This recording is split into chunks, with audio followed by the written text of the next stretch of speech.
किनकी बात कर रहे हैं? अपना चेहरा छुपाए लोगों की बात कर रहे हैं। पहले उनको बोलिए कि पूरा चेहरा दिखाए। अपने सर पे कैप लगा कर बैठा है, वो दूसरों की बात करेगा। राकेश रोशन को नहीं जानते, फिर आदरणीय चिराग पासवान जी को प्रेस कॉन्फ्रेंस में क्यों आना पड़ा? जब हमको जानते ही हैं लोग, तो हमारे नेता से प्रेस कॉन्फ्रेंस क्यों करवा रहे हैं? तब मैं वेतन का पैसा भी नहीं लूंगा, योजनाओं का पैसा भी पूरी तरीके से प्राथमिकता वेतन का पैसा नहीं लीजिएगा? नहीं लूंगा। वादा कर रहे हैं आप? वादा करता हूँ ना, घर में रहूंगा। हाँ। तिरहुत सदन का जो घर मिलेगा वो गेस्ट हाउस बनेगा तिरहुत के वासियों के लिए। मैं नहीं रहूंगा उस रात में, एक रात में मैं नहीं टिकूंगा। अब देख लीजिए, कभी रात में 12 बजे जाएगा, मैं सोया नजर नहीं आऊंगा। मेरे पास अपना घर है, मैं तिरहुत में 1 रुपया वेतन नहीं लूंगा। मैं ही एक व्यक्ति हूँ जो बिहारियों को गाली देने वाला, जो गाली देते हैं देवेश बाबू, उसके खिलाफ खड़ा हूँ। मैं ही एक व्यक्ति हूँ जो यादव मुसलमान कुशवाहा भाइयों को गाली दिया जाता तो उसके पक्ष में बोल रहा हूँ। क्यों गाली दिया? मेरे उस गाली मेरे जमीन पे पड़ा है, मेरे हमको गाली पड़ा है। क्यों? इंसानियत के नाते वो मेरे भाई है, बंधु है, हमारे साथ पले हैं, बड़े हैं, स्नातक किए हैं, और गाली दीजिएगा आप उसको। 1,56,000 स्नातक मतदाता अब जान गए हैं कि तिरहुत में क्या क्या खेल हुआ है। योजनाओं कहाँ गई? 72 करोड़ की योजना उनको मिली 4 टर्म में, कहाँ गया? एक भी पटल पे नहीं दिखाई देता। पूरी लूट खसोट है। विधान परिषद के चेयरमैन रहते हुए बहाली की पूरा लूट खसोट लिया। आप ये कहना चाह रहे हैं कि आप संघर्ष के रास्ते राजनीति कर रहे हैं और कोई किसी नेता को खुश करके राजनीति कर रहा है? हाँ, कह नहीं रहे, आप भी जानते हैं। माता सीता के जननी के लोग हैं, तो हमारी माता सीता को थोड़ी छोड़ दिया जाएगा। विकास के हर योजनाएं चाहिए जो प्रभु श्री राम के लिए किया गया है, और आने वाला समय मजबूती से हम लोग लड़ेंगे। और उसके साथ साथ हॉस्पिटल की व्यवस्था होनी चाहिए, उसके यूनिवर्सिटी की व्यवस्था होनी चाहिए। पढ़ाई लिखाई होगा तब ना पर्यटन होगा। तिरहुत विधान परिषद उपचुनाव में सारे दलों का हालत खराब कर देने वाले कैंडिडेट इस वक्त हमारे साथ हैं, राकेश रोशन जी। इनके कारण आज केंद्रीय मंत्री चिराग पासवान को प्रेस कॉन्फ्रेंस करना पड़ गया, और वो कह रहे हैं कि देखिए जेडीयू को हम समर्थन दे रहे हैं, लेकिन खेला कैसे हो गया? राकेश रोशन जी, आपने मजबूर कर दिया कि चिराग पासवान आके कह रहे हैं कि हम लोग दोनों जेडीयू सब भाई भाई हैं, ऐसा आपने क्या कर दिया? देखिए, तिरहुत के विकास की योजनाओं पे मैं बात कर रहा हूँ। तिरहुत का स्नातक वोटरों का मैं उम्मीदवार हूँ। तिरहुत के 1,56,000 मतदाताओं ने मुझे अपने बीच से खड़ा किया है। मैं भी एक वोटर हूँ। जो लोग बाहरी है, बाहरी बनाम 1,56,000 मतदाता का चुनाव हो रहा है। कौन बाहरी है वहाँ पे? जदयू समर्थित उम्मीदवार बाहरी है। अभिषेक झा बाहरी है? हाँ। लेकिन अभिषेक झा आज जब प्रेस कॉन्फ्रेंस के बाद उनका इंटरव्यू हुआ मेरे चैनल पर, तो बोल रहे कि कौन है राकेश रोशन, हम जानते नहीं कर रहे उनको। किनकी बात कर रहे हैं? अपना चेहरा छुपाए लोगों की बात कर रहे हैं। पहले उनको बोलिए कि पूरा चेहरा दिखाए। शरीर में जो विकास की योजनाओं पे कैप लगा कर बैठा है, अपने सर पे कैप लगा कर बैठा है, वो दूसरों की बात करेगा। राकेश रोशन को नहीं जानते, फिर आदरणीय चिराग पासवान जी को प्रेस कॉन्फ्रेंस में क्यों आना पड़ा? जब हमको जानते ही हैं लोग, तो हमारे नेता से प्रेस कॉन्फ्रेंस क्यों करवा रहे हैं? यही तो सवाल है राकेश जी की आखिर आपने ऐसा क्या कर दिया तिरहुत में कि चिराग पासवान मजबूर हो गए कि नहीं वो तो मेरे साथ थे लेकिन अब मेरे साथ नहीं है? देखिए, बात मैंने कुछ नहीं किया। 1,56,000 मतदाता जाग गया। आपने जगा दिया सबको? मैंने नहीं जगाया, मैंने प्रयास किया। जन जागरण अभियान के तहत लोग वोटर्स बने। वोटर बनने के बाद लोगों ने देखा रहे सही मायनों में इस तिरहुत का इतना बड़ा चुनाव होता है, हमको मतदाता बनने का मौका नहीं मिलता है, हमको इस चुनाव में भाग लेने का मौका नहीं मिलता। मुट्ठी भर लोगों ने जकड़ के रखा था, कब्जा करके रखा था। बात ये है, मेन बात है कि एक व्यक्ति ने अपने आप को अजात शत्रु मानकर जिस तरह से तिरहुत को लूटने का काम किया है, तिरहुत के विकास योजनाओं को बेचने का काम किया है दरभंगा और राजगीर और नया और नालंदा में। क्यों? जब आप देखते हैं कि आदरणीय मुख्यमंत्री नीतीश कुमार विकास की वो योजना गया नालंदा और राजगीर में किए हैं कि आने वाले 100 साल तक लोग याद रखेंगे। नालंदा का पुनर्निर्माण करके नालंदा यूनिवर्सिटी का उन्होंने विकास की वो गाथा लिखी कि उनको भारत का रत्न मिलना चाहिए। लेकिन जब उत्तरी बिहार जाते हैं तो नीतीश कुमार का विकास योजनाओं पर धरातल पर कुछ नहीं दिखाई देता है। क्यों? क्योंकि हमारे जनप्रतिनिधि, जो पूर्व के जनप्रतिनिधि आदरणीय देवेश बाबू ने, उन्होंने राजनीतिक साजिश की है तिरहुत के विकास योजनाओं के लिए। अपने टिकट के लिए एम्स को बेच दिया, अपने टिकट के लिए एयरपोर्ट को बेच दिया, कैबिनेट मंत्री बनने के लिए एयरपोर्ट को बेच दिया। क्या हम अंग्रेज के बनाए? आज भी नालंदा यूनिवर्सिटी का पुनर्निर्माण हो सकता है। आज भी बिहार यूनिवर्सिटी अंग्रेज के बनाए बिल्डिंग में कैसे चल रही है? लोग कहते हैं, भारत के प्रधानमंत्री जब कहते हैं कि संसद भवन चेंज किया हमने, क्यों चेंज किया? क्योंकि अंग्रेज के बनाए संसद भवन थे। तो आज हम मांग करते हैं भारत के प्रधानमंत्री और मुख्यमंत्री से, क्या बिहार यूनिवर्सिटी चेंज नहीं हो सकता है जिसमें बच्चों का भविष्य बन रहा है? जो बच्चे खुदीराम बोस, भगत सिंह, चंद्रशेखर आजाद ने इस अंग्रेजी शासक के खिलाफ में अपने जान कुर्बान कर दिया, क्या उसी अंग्रेज को बनाए बिल्डिंग में पढ़ते आ रहे हैं? फिर हम किस बात करते हैं कि हम स्वतंत्र हैं? कौन कहता है कि 15 अगस्त को स्वतंत्रता का झंडा फहराते हैं अंग्रेज को उस बनाए बिल्डिंग में? उस बिल्डिंग का पुनर्निर्माण होना चाहिए कि नहीं होना चाहिए? आप नहीं चाहते हैं? होना चाहिए। तो फिर क्या बिहार विकास की ओर, तिरहुत बिहार के विकास के प्रति पे है? तो क्या तिरहुत को ठग लिया जो भी रहे वहाँ पर तिरहुत के क्षेत्र? ठगने के साथ छलने का भी काम किया। राजनीतिक साजिश की तरह डमी उम्मीदवारों को लाला कर चुनाव जीतते रहे हैं। और आज भी जो लोग खड़े हैं, आप एक बाद मान लीजिए 90% बनाम 10% की लड़ाई है। 90 बनाम 10, मात्र 10% कौन वोट, 90 कौन 10 क्लियर मात्र 10% वोट पे देवेश बाबू टिके हुए हैं। 90% लोग मेरे साथ खड़े हैं। क्यों? कि मैं ही एक व्यक्ति हूं जो बिहारियों को गाली देने वाला, जो गाली देते हैं देवेश बाबू, उसके खिलाफ खड़ा हूं। मैं ही एक व्यक्ति हूं जो यादव मुसलमान कुशवाहा भाइयों को गाली दिया जाता तो उसके पक्ष में बोल रहा हूं। क्यों गाली दिया? मेरे उस गाली मेरे जमीन पर पड़ा है, मेरे हमको गाली पड़ा है। क्यों? इंसानियत के नाते वो मेरे भाई है, बंधु है, हमारे साथ पले हैं, बड़े हैं, स्नातक किए हैं, और गाली दीजिएगा आप उसको। और जो लोग बिहारी होने का दम भरते हैं कि मैं बिहारी हूँ, बिहारी के सम्मान की बात करता हूँ, बिहारियों का सम्मान टिका हो हमारे नाम से, जो लोग बाहर जाके बड़ी बड़ी भाषण देते हैं, जब देवेश चंद्र ठाकुर जी गाली दे रहे थे बिहारियों को, रात में 12 बजे माँ बहन का गाली दे रहे थे, तो कहाँ थे वो लोग उनके साथ क्यों खड़े हैं? जवाब देना होगा ना उनको। गाली का हिसाब चुनाव में हो जाएगा। गाली के साथ साथ 22 साल को जिन्होंने जो क्षेत्र की दुर्दशा की उसका हिसाब किधर करेगी जनता? 1,56,000 स्नातक मतदाता अब जान गए हैं कि तिरहुत में क्या क्या खेल हुआ है। योजनाओं कहाँ गई? 72 करोड़ की योजना उनको मिली 4 टर्म में, कहाँ गया? एक भी पटल पे नहीं दिखाई देता। पूरी लूट खसोट है। विधान परिषद के चेयरमैन रहते हुए बहाली किए, पूरा लूट खसोट लिए। अरे कौन सा ईमानदारी? तिरहुत के पैसा को आप नालंदा राजगीर के विकास के लिए देते हैं, मुख्यमंत्री की परिक्रमा करते हैं, अपने वेतन के पैसा वो पैसा तिरहुत के विकास में लग सकता था कि नहीं? लेकिन उन्होंने शांति जी के टिकट के लिए, कैबिनेट मंत्री बनने के लिए अपनी परिक्रमा की और सिर्फ अपना विकास किया, अपना ओहदा बताया। एक आम इंसान, जब व्यक्ति, एक आम युवा लड़का जब तिरहुत में चुनाव लड़ने के आया था तो हम लोगों ने उनको तरहती में बैठाने का काम किया था। क्यों? सीतामढ़ी से आए थे, तिरहुत के रहने वाले थे, माता सीता के जननी से आए थे। हम लोगों ने सोचा कि इसको चुनाव जिता भेजे, और हमारे पूर्वजों ने और हमने भी इनको चुनाव जिताकर भेजा। 22 साल मौका दिया, लेकिन 22 साल के बदला मिला क्या? झुंझुना। अब सवाल जनता करेगी ना कि 22 साल के सवालों का जवाब दे। और 22 साल के बाद फिर लड़ाना ही था तो ब्राह्मण समाज के बच्चे, लगभग 7 से 8 हजार वोटर है तिरहुत में, उनके बीच से नहीं लड़ाया। लड़ाना ही था प्रशांत किशोर जी को, तो 1200 परिवारों के बीच से लड़ाना था। और भी भूमिहार समाज के लोग थे, उनको लड़ाते, हम लोग भी मदद करते। लेकिन ये लोग राजनीतिक साजिश के तहत 1200 परिवार के बीच से ही प्रशांत जी लड़ाएंगे। अपने बयान से पलट गए प्रशांत किशोर जी, और अपने बयानों से पलट गए, और देवेश बाबू ने बाहरी उम्मीदवारों को लाकर थोप दिया। तो इन लोगों का छलपटपन चलते रहता है। ये लोग सेटिंग से चुनाव जीतते हैं, और आप पिछले कार्यकाल 22 वर्षों के कार्यकाल में देखिए, महागठबंधन से एक भी उम्मीदवार लड़ाई में नहीं रहा है, और जो लड़ाई में रहा है उसका टिकट ही काट दिया गया। बाहरी तो है, आप जो कह रहे हैं अभिषेक झा को, उसके साथ जो उनका आज अहंकार दिखा कि 18 उम्मीदवार हैं, सबका नाम हम कहाँ याद कर पाएंगे, कौन है हमको समझ में नहीं आ रहा है, तो अहंकार भी है उनको। हम तो जानते हैं, मेरे भाई समान है, बहुत अच्छे लोग हैं, पढ़े लिखे लोग हैं, लेकिन समस्या यही है, पढ़ाई लिखाई। तिरहुत की बात, पढ़े लिखे लोग तो हार्वर्ड यूनिवर्सिटी से तिरहुत पर क्या है?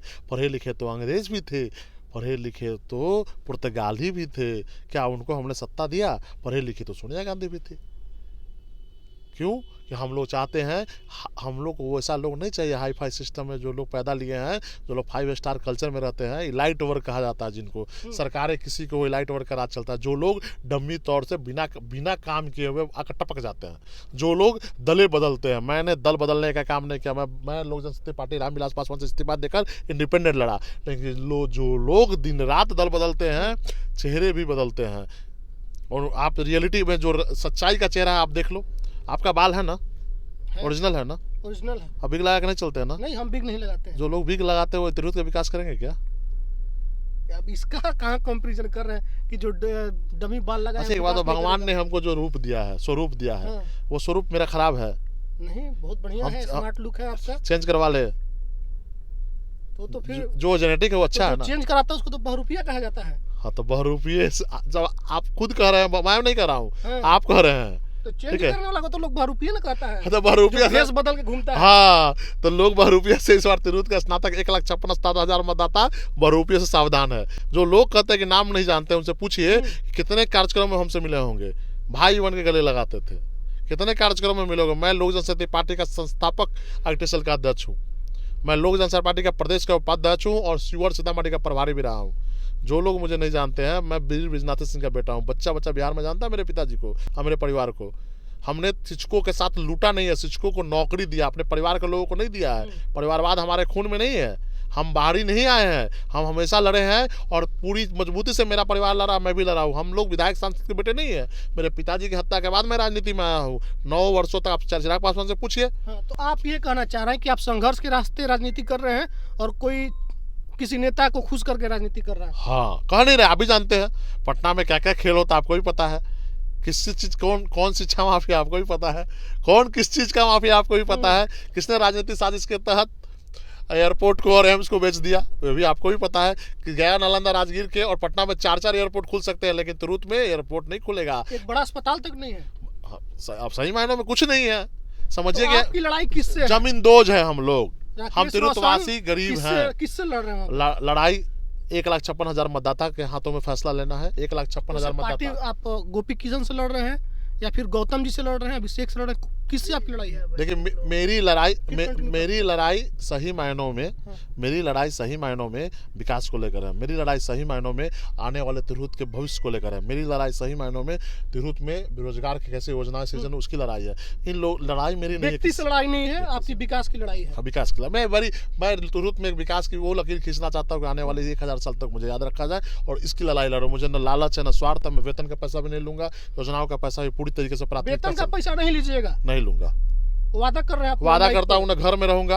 हाँ। तिरहुत सदन का जो घर मिलेगा वो गेस्ट हाउस बनेगा तिरहुत के वासियों के लिए। मैं नहीं रहूंगा उस रात में, एक रात में मैं नहीं टिकूंगा। अब देख लीजिए, कभी रात में 12 बजे आइएगा, मैं सोया नजर नहीं आऊंगा। मेरे पास अपना घर है, मैं तिरहुत में 1 रुपया वेतन नहीं लूंगा। वेतन लूंगा, वेतन जो पैसा जाएगा तिरहुत वासियों पे खर्च होगा, या तो तिरहुत के हमारे कार्यालय में खर्च हो जाए, जो हम लोग कार्यालय खोलेंगे लोगों की सुविधा के लिए।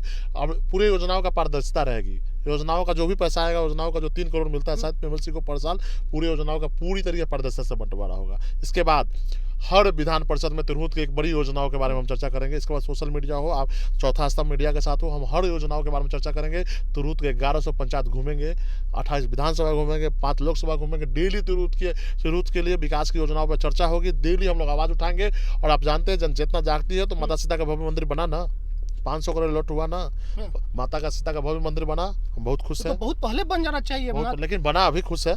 कॉरिडोर बनने वाला है, खुश है, बनने वाला दोनों चीज। लेकिन माता सीता के यहाँ भव्य मंदिर तो बनेगा, कॉरिडोर तो बनेगा, एयरपोर्ट कब बनेगा? भगवान राम के अयोध्या में एयरपोर्ट, पुष्पक विमान चलेगा, और हमारे माता सीता को छोड़ दिया जाएगा? ऐसा नहीं होगा। बराबरी का दर्जा चाहिए, जिस प्रकार सीता का अपमान नहीं होना चाहिए, बराबरी चाहिए एकदम। अब वो दौर गया जब माता सीता को अग्नि परीक्षा देना था, उस दौर में दिया गया। परीक्षा का दौर खत्म हो गया। माता सीता को बराबरी का हक मिलना चाहिए। जिस तरह प्रभु श्री राम का मंदिर बना, वैसे माता भव्य सुंदर बनेगा, उसमें मैं भी योगदान करूंगा तन मन धन से। लेकिन माता सीता को उनका अधिकार दिलाने में उनका बेटा रोशन अपना जी जान लगा देगा। 100 माता सीता के बराबरी का दर्जा मिलना चाहिए भगवान प्रभु श्री राम की तरह। जैसे प्रभु श्री राम के यहाँ एयरपोर्ट, अयोध्या का एयरपोर्ट बना, भारत की केंद्र सरकार और राज्य सरकार जल्द से जल्द एयरपोर्ट बनाए। जैसे कॉरिडोर बनेगा, अच्छी बात है, लेकिन स्टेशन भी बनना चाहिए। रेलवे लाइन से भी माता सीता के द्वार को जोड़ना चाहिए। वहाँ भी वंदे भारत आनी चाहिए। हाँ, वहाँ भी वंदे भारत आनी चाहिए। हम सही बोल रहे हैं, बराबरी का दर्जा मिलना चाहिए। जब प्रभु श्री राम की अवतार कौन है? माता सीता। अब माता सीता ही ना हम लोग को जन्मी है जी। प्रभु श्री राम के साथ साथ माता सीता ने तपस्या किया था ना, त्याग दिया था ना। लव कुश को पैदा किया था, लव कुश को लेके बचपन में जंगल में रही थी। भगवान श्री राम के सम्मान को बढ़ाया उन्होंने अग्नि परीक्षा दे करके। अग्नि परीक्षा दी, धरती फट गई उनके लिए। तो जब उस माता सीता के जननी के लोग हैं, तो हमारी माता सीता को थोड़ी छोड़ दिया जाएगा। विकास के हर योजनाएं चाहिए जो प्रभु श्री राम के लिए किया गया है। और आने वाला समय मजबूती से हम लोग लड़ेंगे। और तरह उसके साथ साथ हॉस्पिटल की व्यवस्था होनी चाहिए, उसका यूनिवर्सिटी की व्यवस्था होनी चाहिए। पढ़ाई लिखाई होगा तब ना पर्यटन होगा। आखिरी एक सवाल रहेगा आपसे। आज प्रेस कॉन्फ्रेंस हुआ चिराग पासवान जी का, हम लोगों ने देखा उसमें शब्दों का खेला हो गया। उन्होंने ये नहीं कहा कि रामविलास पासवान के जो कार्यकर्ता हैं इनके लिए लग जाए, उन्होंने कहा कि जो भी एनडीए के कार्यकर्ता हैं लग जाए। तो बाकी के जो रामविलास पासवान पार्टी के कार्यकर्ता आपके साथ है? मैं राजनीति की शुरुआत आदरणीय रामविलास पासवान जी के साथ किया था। मैं उनका सांसद प्रतिनिधि भी रहा हूँ, बता देता हूँ। मैं उनके विचारों और सिद्धांतों के मेरे खून में है, रक्त में है। कोई माई के लाल मेरे खून से रक्त से आदरणीय रामविलास पासवान के विचारधारा को नहीं निकाल सकता है। और जहाँ तक बात है आदरणीय चिराग पासवान जी को, मेरे बड़े भाई है, उन पर कोई कमेंट नहीं करना। और बताते हैं राजनीति में वो लोग बड़े लोग हैं, बड़े राजनेता हैं। चिराग पासवान जी के साथ मैंने संघर्ष किया है आशीर्वाद यात्रा के माध्यम से, आप जानते हैं पुखबी। और मेरे संघर्ष का चिराग पासवान जी जानते हैं मेरे संघर्ष के बारे में। मैंने उनके खिलाफ में कभी एक सवाल नहीं किया है, जवाब भी नहीं दूंगा उनको। मेरे बड़े भाई यहाँ हैं, रहेंगे, और हमेशा मानता हूँ अपनी लड़ाई खुद लड़ना है। हाँ, अपनी लड़ाई खुद लड़ना। बलि का गठबंधन की राजनीति में बलि का बकरा नहीं बनना है। और जहाँ तक बात है विचारधारा का, मैं आदरणीय रामविलास पासवान के विचारधारा के साथ खड़ा हूँ। बिहार फर्स्ट बिहारी फर्स्ट के नारे के साथ खड़ा हूँ।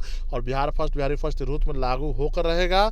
और जो लोग आज कह रहे हैं कि हमारे उम्मीदवार क्या वो तिरहुत के विकास की बात करेंगे? आपको लगता है कि आदरणीय नीतीश कुमार तिरहुत के विकास की बात करेंगे? करना होता तो देश बाबू कर दिए होते। आपको लगता है कि आदरणीय चिराग पासवान तिरहुत की बात करेंगे? उनको तो हाजीपुर से मतलब है। आपको लगता है कि तेजस्वी यादव तिरहुत की बात करेंगे? उनके उम्मीदवार भी नहीं कर रहे हैं। अगर एक बात बताओ ना, उनके नेता कर रहे हैं ना उम्मीदवार कर रहे हैं, तो 1,56,000 मतदाता तो अपने तिरहुत की बात करें। उस मतदाता मैं भी एक हूँ, पहले एक मतदाता हूँ। ये बड़ा कटाक्ष कर रहे हैं। पहले एक मैं मतदाता हूँ। ये कटाक्ष है अभिषेक जी। नहीं, मैं किसी पर कटाक्ष नहीं कर रहा हूँ। वो मेरे छोटे भाई जैसे हैं, या बड़े भाई हो या छोटे भाई हो, मुझे उम्र का पता नहीं है, ठीक है, लेकिन छोटे भाई बड़े भाई, लेकिन जो बिगू लगाया रहता लगते हैं छोटे, लेकिन हमको पता है कि शायद उनका बाल उल नहीं है, तो हो सकते हैं बड़े, ठीक है। तो बड़े भाई हैं तो उनसे आशीर्वाद चाहिए, छोटे भाई है तो शुभकामना है। चलिए, हमारे साथ राकेश रोशन जी ने कहा कि देखिए रुपया से तिरहुत को आज़ाद कराना है और हमारी लड़ाई सिर्फ तिरहुत के विकास के लिए है। हमको 1 रुपया सैलरी नहीं चाहिए, बंगला नहीं चाहिए, और उस बंगले में हम रहेंगे भी नहीं। जो भी आएगा सब जनता के बीच में जाएगा। 1,56,000 मतदाता मेरे साथ हैं, वही मेरी लड़ाई लड़ रहे हैं। बाकी चिराग जी का आशीर्वाद मिले ना मिले, रामविलास जी का जो संघर्ष की कहानी है उसमें हम शामिल रहे हैं और उनका आशीर्वाद हमेशा से मेरे साथ रहा है। वीडियो पर आपकी क्या प्रतिक्रिया करना लिखिएगा। बहुत बहुत धन्यवाद।